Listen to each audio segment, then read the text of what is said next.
Sir आणि ma'am, क्रांतिज्योती विद्यालय या तुमच्या सिनेमामध्ये मराठी शाळा बंद होण्याचा मुद्दा तुम्ही उपस्थित केला आहे. तर तुम्हाला काय वाटतं की ही जी समस्या आहे, आजकाल मराठी शाळा बंद होत आहेत खूप, ही समस्या म्हणजे पालकांच्या मानसिकतेचा प्रश्न आहे की व्यवस्थेचं अपयश आहे असं तुम्हाला वाटतं? हे सगळ्यांचं मिळून मला वाटतं. म्हणजे पालकही कारणीभूत आहेत, व्यवस्थाही कारणीभूत आहे. आता बघ, पालकांना सर्वस्वी दोष देता येणार नाही, कारण चांगली मराठी शाळा असावी, चांगले शिक्षक असावेत आणि आपल्या मुलांना चांगल्या सुविधा मिळाव्यात असं प्रत्येक पालकाला वाटत असतं. पण आपल्या घराजवळ तशी शाळा अवेलेबल आहे का, हा एक मोठा प्रश्न आहे. बऱ्याचदा शाळा मोठमोठाल्या असतात, पण शिक्षक नाहीत, चांगल्या सुविधा नाहीत, त्यामुळे त्या शाळेत मुलांना घालता येत नाही. आणि खूप ते इंटर रिलेटेड आहेत असं मला वाटतं. यामध्ये सगळ्यात महत्त्वाची भूमिका आहे ती सरकारची आहे. जनजागृती करणं अत्यंत महत्त्वाचं आहे. मराठी शाळा ज्या आहेत त्या भक्कम करणं अत्यंत महत्त्वाचं आहे. तिथली शिक्षण व्यवस्था अत्यंत पॉझिटिव्ह आणि सर्व पालकांना असं वाटावं की मराठी शाळेत घातलं तरी माझा मुलगा इंग्रजी शिकू शकेल. आणि कारण इंग्रजी ही काळाची गरज आहे. बरोबर. म्हणजे कुठलेही आईवडील मुलाला इंग्रजी शाळेत टाकतात याच्यामागचं कारण असं की ते इंग्रजी शिकून मग कुठेतरी नोकरीला लागेल, कदाचित परदेशात जाईल, कदाचित अजून कुठल्या तरी मोठ्या पोस्टवर असेल.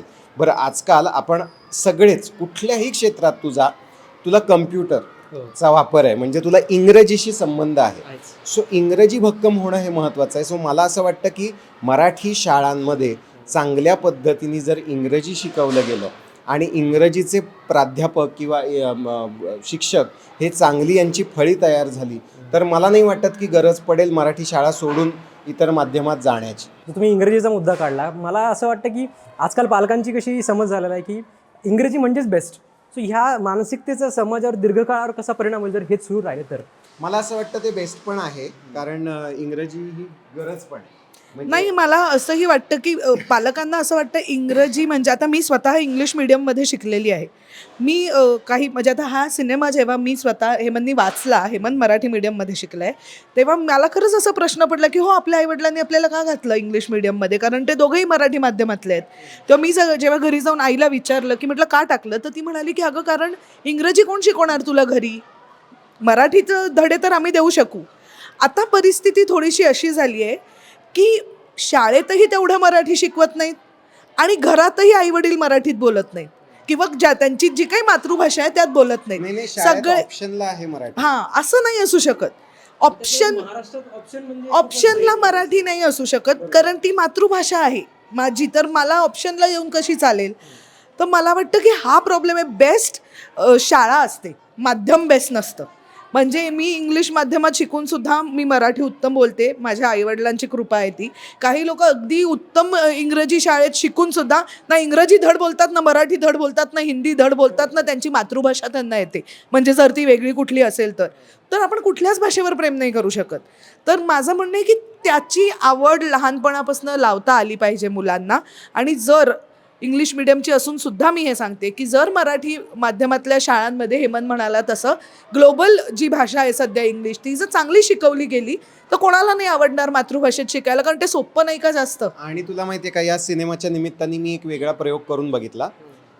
इतर भाषिक लोकांना हा चित्रपट मी दाखवला. जेव्हा तो तयार झाला तेव्हा 12 ते 15 लोक असे होते की जे मराठी नाही आहे, मग सिंधी, गुजराती, मारवाडी अशा पद्धती, ज्यांची मूळ भाषा मराठी नाही आहे.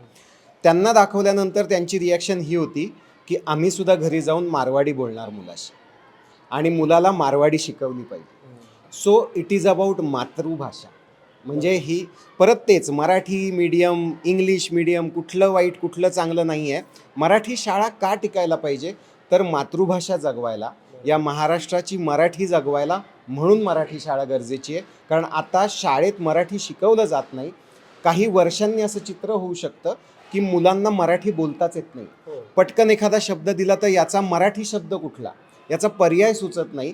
सुचणं मराठीतून बंद झालं म्हणजे मातृभाषा मरायला लागली असं मला वाटतं. आणि भारत आपलं संघराज्य आहे, प्रत्येक राज्यात वेगळी भाषा बोलतात. आता सरसकट सगळे हिंदी किंवा इंग्रजीत बोलतात. म्हणजे मातृभाषा, म्हणजे जे आता मारवाडी आहेत जसं हा म्हणाला, त्यांची मुलं नाही बोलत आहेत मारवाडीत, ती भाषा आता गेली. होय. हळूहळू अशी मराठी जी आपली भाषा आहे ती जाईल, कारण कोणीच वापरत नाही आहे. ना कवी माहिती आहेत मराठीतले, ना कविता माहिती आहेत मराठीतल्या. ना आता ते शिकवलं जातं ना घरचे शिकवतात. घरच्यांना असं होतं नाही मुलगा तिथे इंग्रजीत शिकतो, तर जसं माझ्या घरी झालं की मला मराठी पुस्तकं आणून दिली वाचायला, तशी आता त्यांच्याकडे इंग्रजीच पुस्तकं येतात. मग मराठी कोण शिकवणार तुम्हाला? हा जो मुद्दा आहे तो मातृभाषेचा मुद्दा. मला असं वाटतं आपलं संघराज्य आपल्या वेगळ्या वेगळ्या भाषात चालले आहेत. एकच भाषा उरली आता सगळ्यांचं मिळून, एक इंग्रजीत सगळे बोलतात. म्हणजे ना युपीवाले त्यांची भाषा बोलतायत, ना राजस्थानमध्ये लोक ती भाषा बोलतायत, सगळे मिळून हिंदी इंग्रजी बोलतायत. तर आपल्या संघराज्याचं मूळ जे आहे, भाषेवरनं जे राज्य आहेत आपली, ते जाईलच निघून. म्हणजे असं आता तुलू भाषा फार कमी लोक बोलतात, कारण त्याची हे नाही आहे, लिहिलेली भाषा नाही आहे. किती लोक खरंच तुलू बोलतात हल्ली. तसं होईल मराठीचं, अशी भीती आहे. म्हणून मातृभाषेच्या प्रेमापोटीचा सिनेमा आहे हा.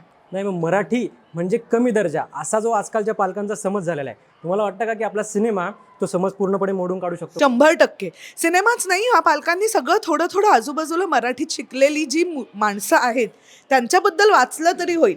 म्हणजे अचानक इंग्रजीत बोललेला माणूस म्हणजे तो सुशिक्षित आहे, हे इतकं म्हणजे काहीतरी एक लोकांनी डोक्यात घेतलेलं आहे, आणि जे अजिबातच खरं नाही आहे. म्हणजे ॲक्च्युली आता तू बघशील तर बाकीच्या गोष्टींबद्दलचं ज्ञान आमच्या दोघांपैकी त्याला जास्त आहे. मी इंग्रजी मीडियममध्ये शिकले म्हणून मी हुशार आहे का? तर नाही. तोही म्हणजे इंग्रजीतलं सगळे मेल्स वगैरे तो नीट ड्राफ्ट करतो आजही माझ्यापेक्षा. तर मला वाटतं तो अभ्यास केला ना की होईल. मग ते कुठल्या भाषेत करतोय हे फार नंतरची गोष्ट आहे ती. पण अभ्यासातच तुम्ही हुशार नसाल तर कसं होईल? शाळेतले शिक्षक जर नीट शिकवणार नसतील तर कसं होईल? या चित्रपटात ना एक फार गमतीशीर वाक्य आहे, शिक्षक पगारी झाला आणि शिक्षण बाजारू झालं. पूर्वी तसं नव्हतं. पूर्वी शिक्षक, मला अजूनही आठवतं, माझ्या नात्यातले पण अनेक लोक आहेत. माझे एक काका आहेत, सख्ख्या मावशीचा नवरा, ते फुल टाईम शिक्षक होते. आणि फुल टाईम शिक्षक म्हणजे फुल टाईम शिक्षक. जागा झाला माणूस की विद्यार्थी, मग ज्यांना कुठला तरी विषय येत नाही त्याला घरी बोलवून शिकव, कोणाच्या तरी घरी जा, वस्त्यांमध्ये जा, पोरं शाळेत का येत नाही आहेत. हा जो फुल टाईम जॉब होता, त्याच्याकडे नोकरी म्हणून बघितलं जात नव्हतं. त्याच्याकडे पिढ्या घडवूया, लोकांना शिक्षित करूया, ही आपली जबाबदारी आहे असं म्हणून ते काम करत होते. हेच कुठेतरी कमी झालं आहे आता. आणि मला वाटतं की शाळा मोठमोठाल्या झाल्या, पण त्यात शिकवणारे शिक्षक हे फक्त शिकवणारे राहिले, ते घडवणारे राहिले नाही. म्हणजे ना आता बघशील तर पु ल देशपांडेंचे चितळे मास्तर जे आहेत, ही एक काल्पनिकच आहे. असं कधीच नव्हतं असं वाटावं इतकं नाही आहे. ते असे मास्तर उरलेले नाहीत आता. मग आपण चितळे मास्तरांबद्दल कधी आपण ऐकलं तर आई म्हणते हो आमच्या शाळेत एक असेच मास्तर होते बाई, छडी घेऊन यायचे. आता असं काही उरलंच नाही आहे. आता मुलांना शाळेतल्या आपल्या सरांबद्दलचं प्रेमही उरलेलं नाही आहे. म्हणजे ते कमी होत चाललंय. त्यामुळे तू म्हणतो तसं शिक्षणावर परिणाम होत चाललाय. चालेल, आशा करूयात की या सिनेमातला जो मेसेज आहे, संदेश आहे, तो सगळेजण घेतील आणि सिनेमा बघतील. तुम्हा दोघांना एक क्रांतीज्योती विद्यालय या सिनेमासाठी खूप खूप शुभेच्छा. Thank you very much.